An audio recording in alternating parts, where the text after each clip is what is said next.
Hi everybody, this is Ellie. Thanks so much for joining me today for a video I've called Finding My Functional Style, How I Decide on a Planner System. This is part one of a two-part series I'll be doing. The second video will focus more on how I have found my decorative style, whereas this one is more about the actual function of my planner and what I need in it for it to work for me. This video idea was suggested by my friend Lisa months back, and it's been on my radar ever since, but it was much harder than I anticipated to untangle all of these kind of vague thoughts and conversations I've had with myself over the years to turn it into something that is hopefully coherent and that might help some of you if you're facing similar decisions. I have come up with 5 questions that I ask myself when I'm trying to decide on a planner system. I will give you those 5 questions at the outset, and then I'll go into each question in more detail, talk about the specific choices that I've made so you can see what I mean. As a heads up, this will be more of a chatty video. There won't be a ton happening on screen, and I apologize for that. I couldn't do this much talking and multitask at the same time, and I do want to show some things, so a voiceover didn't work. But anyways, you might want to grab your journal or planner or a snack while this video is playing. Before I dive in, I want to start both of these videos with 2 caveats that help me. The first is that inspiration is helpful, comparison is not. The planner community is such a wonderful place for inspiration. There are so many creative people using systems in so many different ways. It is great to be inspired. I personally have never found comparison helpful, so I do my best to take the inspiration and leave the comparison. The second thing I wanted to say is that styles evolve and pages turn. I don't think it's realistic to expect to stay in the same planner or have the same style indefinitely, because our needs change, our styles change, we might want to try something new, and all of that is fine. When I say pages turn, I mean it's okay to try something and to hate how it turns out or to not like it. I think that's to be expected, and you won't know until you try. So give it a try. If you don't like it, you can always turn that page. Trial and error has honestly been my best friend. That has helped me know what works for me and what doesn't. And it's also important to remember that one size does not fit all. You can take elements from different people's systems that will work for you and see how they all go together. Take what serves you and leave what doesn't. The questions that I've come up with that help me find what will work for me are: why do I want a planner? What do I want to keep track of? Is there a format I prefer? Where will I use it? And how and when will I incorporate it into my routine? So these kind of follow a loose who, what, where, when, why structure. The first question is probably the most important. It's your why. Why do I need or want a planner? So first of all, is it a need or a want? Sometimes you can be organized and on task, but still just really have fun with writing things down. Other times you might need that paper and pencil, tangible system in front of you to help you remember what's going on. That's the situation for me. I have a bullet journal and I am a very forgetful person. So if I don't write things down and check it often, there's a good chance I won't remember the small tasks especially.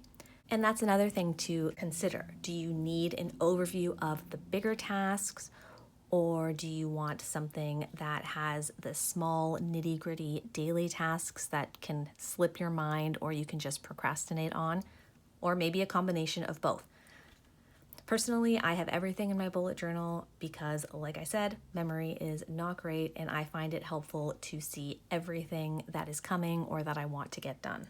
If you're someone who really enjoys writing and the creative aspect of having a planner, that is also a totally great reason to find a system that works for you. In my bullet journal, I do have very functional formats. Here is a monthly calendar. This gives me the overview of any appointments, events coming up, but it also lets me play around and be creative. So planners have room for both, and it's up to you how you want to incorporate them. The next question I ask myself is, what do I want to keep track of? So some options you might consider are, do you need to keep track of your schedule, important dates or events? Do you want to do time blocking, see how you've spent your time any given day? Do you want to keep track of tasks and projects? Maybe goals are important to you, habits. All of these are options I have seen people use really effectively, and it's just about knowing what will work for you. For me, the big three are the overview of the month, so anything that is coming up in terms of events or appointments. I like to keep track of my tasks, and here's a monthly overview, but the most important for me are my daily pages, so my rapid logging here. These are my daily tasks, and the third thing is memory keeping. I love jotting down short point form memories of anything that happened that day, big or small. When I look through these, the combination of tasks and memories really work together to give me a sense of time and place and help me recall what was going on at the time, and that's why I use a bullet journal. It helps me stay on track, obviously, while I'm using it, but it functions as a great memory keeper of whatever time of my life I was using it. So once you've thought about why you want a planner and what you would like it to include, it's a good time to consider all of the different formats out there. So the third question is there a format I prefer, something that clicks or makes sense to my brain? I say that because for me, the vertical layout is just easier for me to look at. Let me show you an example. So this is a Jibun Techo Lite that I used for some memory keeping in 2020. And if you look at the weekly format, it has the week laid out in a vertical layout. The Hobonichi Weeks also has a weekly layout, but this is a horizontal layout. So this works really well too. To be honest with you, I have used both of these and they function just fine. The actual layout is not a deal breaker for me, but if I do have the choice and this is the only difference, the vertical versus horizontal layout, I will go vertical. I am also a list maker, and the vertical columns are great for that.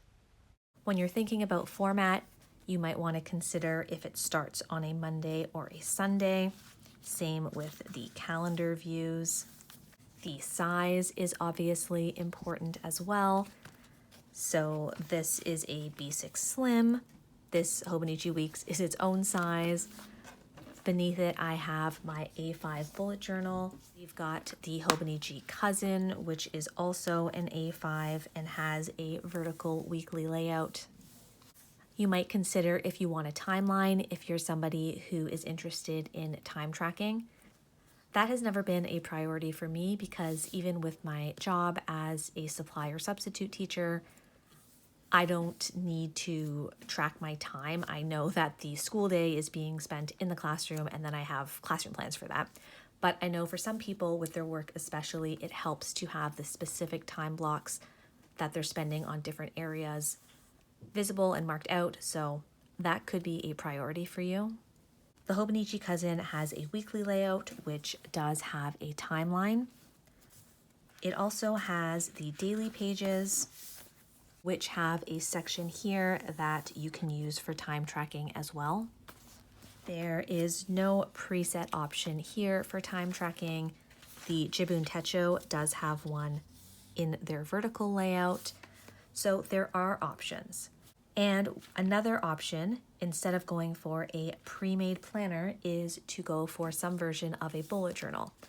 That is what I'm currently using, and that is when you have a blank notebook and set it up in whatever format works for you. I have seen people set it up with a day per page, and part of that format will include their own hand-drawn timeline. That's another big consideration, whether you want a pre-made planner or whether you want to make your own layouts and make it totally customizable to you. If you're looking for a combination of a pre-made planner that is also fully customizable, you might want to look into ring planning, and that is the planners that are like mini binders. I've never tried ring planning myself, but I follow plenty of people who do, and it looks incredibly functional. There are so many different insert makers out there that you can find exactly what you want, or if you know how, you can make your own, and you can rearrange and adapt as necessary. I believe there are also some spiral bound planners that allow you to choose customized layouts as well. So there are plenty of options out there. It's about narrowing down what will work for you and then giving it a try. Something else that I think is important to consider is question number 4, where will I use this planner? So do you want it to be a planner that goes everywhere with you? Is it going to be only a work planner that will stay at your desk? Will it be only a personal planner that stays at your home? I personally like everything together. I think that might change depending on if I'm in a contract in a classroom, but I know several planner friends who like to have work and home life separate. So that's just something to consider, especially because if it is something that you're going to be taking back and forth with you, I think that size would be one of your top priorities, something that fits everything that you need, but that you don't mind carrying back and forth. Portability for me used to be my primary factor. That is why since 2019 until the beginning of this year, 2021, I was using a pocket-sized bullet journal, and I loved this little journal. It was great and obviously super portable, but I did realize that portability was no longer my top priority and have since moved to an A5, so quite the jump. And that's just an example of how needs change. At one time, this was the top priority, and when I decided this April that I wanted a change, it was pretty far down on the list. So give yourself a chance to try different things and to change when you need to. The last question that I have for you to ask yourself is, how and when will I incorporate it into my routine? What is realistic for me? That has been a huge learning process for me since finding this community. There are so many things I love and have had to remind myself aren't realistic for me, and that's okay. I kind of look at it like loving someone's sense of style and the clothing they wear, and also realizing that I can love and appreciate it on them, but it's not something that works for me in my life. When it comes to choosing a planner system, I think it's really important to consider how you will incorporate it into your existing routines. For example, if you're extremely busy and you think you'll have maybe 10 minutes in your planner a day, a bullet journal might not be the best option for you because making your own layouts will take time that you simply don't have or won't choose to spend on this routine. And that's fine. So think about whether or not you want to be in it just once or twice a day, beginning and end of the day, if you think you'll be in and out of it all day, if you'll just sit with it once a week to pre-plan out your schedule and put it into your digital calendar, whatever the case is for you. It's something to consider so that you know how much time you'll realistically be devoting to it, and then you can make decisions that will make it function really well for you. That's another reminder. These planners are here to function for us, not the other way around. If it feels like a chore, if you feel overwhelmed, if you feel pressure from it, something probably isn't working, and it might be a good time to revisit these questions. It's okay to take a step back. When that has happened for me, I have gone back to basics. That is one of the reasons I went to the A5 bullet journal. This little pocket was starting to feel overwhelming to me, and it's funny, it obviously wasn't a size thing, but I went in here with just pen, and it was a great place to start. And it's evolved since then into a system that works really, really well for me. And when I ask myself about how I incorporate this into my routine, I like to be in and out of this guy all day. It's because I use it as a catch-all. It's kind of like a colander for all of these thoughts and tasks I have in my mind. It catches them before I lose them completely, and then I can cross them off, mark them as irrelevant, transfer them, but this helps me just remember all of them.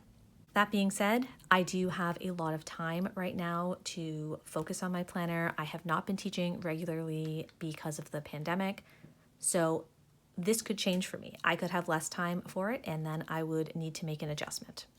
So my advice would be to consider where you are right now, meet yourself there, and know that things can change. Those 5 questions pretty much encapsulate the conversations that I have with myself and with planner friends when I'm trying to decide on what I need in a planner. I've never listed them so formally before, so it was fun and interesting to do that for this video. And a couple of suggestions for starting out. And I'm just gonna say it, this is one of those do as I say, not as I do or did situations. I went all in pretty quickly. But I would suggest to see if there are free printables for the format you want to try. So if you're trying to decide, for example, between vertical or horizontal layout, see if there are any free printables.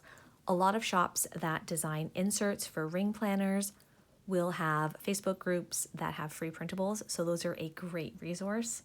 Same with size. If you're between sizes, you don't know what will work for you, just cut down a couple of pieces of paper to the sizes you're thinking of, fold them or punch them, whatever kind of form you're thinking of, and give those a try for a couple of weeks. I find it really hard to gauge how a size will work for me unless I have a physical piece of paper to write on and test my pens on and try different layouts on. If it's a planner that you do think you'll be taking out and about with you, I would suggest looking at what bags you have and already carry to see if the size you're thinking of is compatible. And this is a hard one, but I would start with the planner itself before buying all of the accessories. It is so tempting, but sometimes something that you think will be perfect for you and will work just the way you want it to won't be the right fit. It happens sometimes, and that's totally fine, but I think it's an easier pill to swallow if you haven't spent a great deal on all of the accessories. This one, for example, I thought was going to be the perfect memory keeper system for me, and I love it. This is a great little size and notebook, but I think I stopped it in March, so it didn't go very far. Oh, no, we did make it into the first week of April there. But I had also ordered 2 gorgeous leather covers for this that didn't really fit any other systems I was using. So just to keep in mind, it's fun and great to buy accessories, but it also might be helpful to wait for a little while, really get into the planner and see if you're loving it and plan to stay with it. Not forever, but long enough that you'll actually get to use and enjoy the accessories. And all of this to say that trial and error is one of the best ways to figure out what works for you. I know it's easy to think you have to make all of the decisions right away, and once you make it, you have to stick with it, and that's your system. And while that's great and works for some people, for other people, that is too constricting and stops you from enjoying it. My advice is to try things out, give them a fair shot, maybe hold off on buying everything unless that's something that brings you joy, in which case, hey, you do you, and enjoy the process. I think that's my biggest hope for anyone who's made it to the end of this video, is that when you're listening to this, thinking about what you like, trying different things, I hope that you enjoy the process. If you have any tips or anything you think I missed or questions you ask yourself, please feel free to leave them in the comments below. I think it'll be helpful for all of us. Thank you again, Lisa, for suggesting this video. I have had a lot of fun with it. And thank you guys for watching. If you enjoyed it, please feel free to like and subscribe, and keep an eye out for part 2, which should be up very soon. Thanks again, and I'll see you next time.